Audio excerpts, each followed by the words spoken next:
If you're interested in finding out which political party is going to have the Senate in January 2025, then you're probably paying a lot of attention to the Senate race in Montana between incumbent Democrat Jon Tester and Republican Tim Sheehy.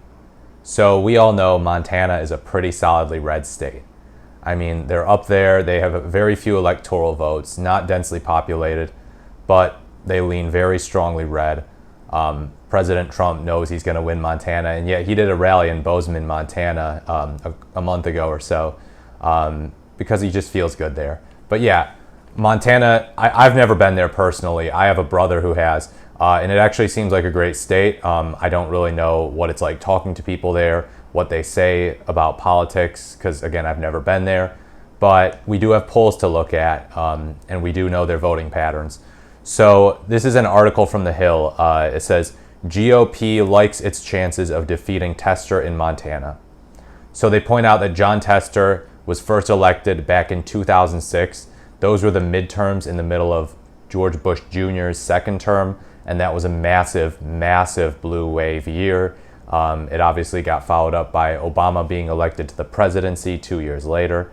So The Hill writes, Republicans are feeling better and better about their chances of knocking off Senator Jon Tester in Montana's hotly contested Senate race, which would greatly increase their chances of winning back the chamber next year.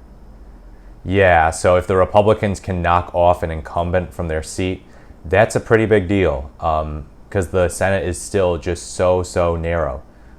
We also have to look at what's going to go on in West Virginia with Manchin retiring. But yeah, this Tester thing is a big deal, and the guy's been in there a long time, and it's finally looking like they're going to get to take him down after several elections now.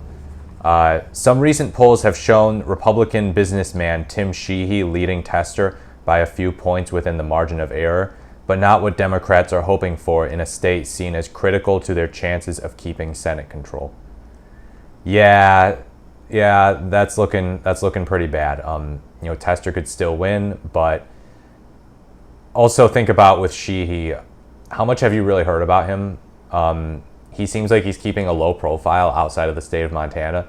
Like, I haven't seen a bunch of articles online blasting him or something, talking about, how he's an election denier, which they would be right to blast him for that, but I haven't seen anything suggesting that he denies the 2020 election. Maybe he has, but I just haven't heard him being tied to Trump in any way, which is a good thing. It really is. Remember how Glenn Youngkin won the governorship of Virginia in 2021, just 10 months after January 6th.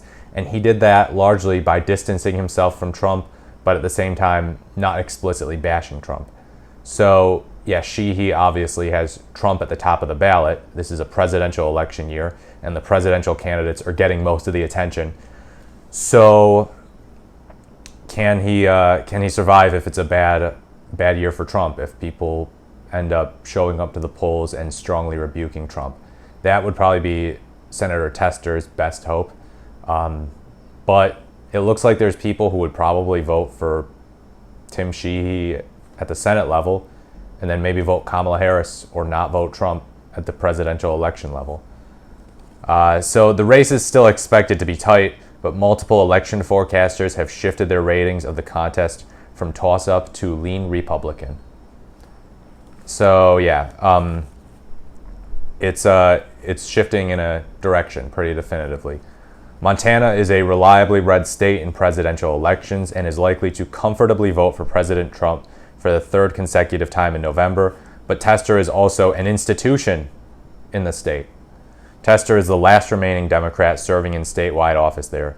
Talk about lonely. Throughout his time in office, Tester has sought to emphasize his deep ties to the state as a third-generation dirt farmer who brings Montana values to his job as a senator. So, it's impressive to do what he's done, no doubt. Being a Democrat in a red state or being a Republican in a blue state, like, for all the bashing Chris Christie gets, being a Republican governor in New Jersey is pretty impressive. Same with Charlie Baker, the Republican governor of Massachusetts.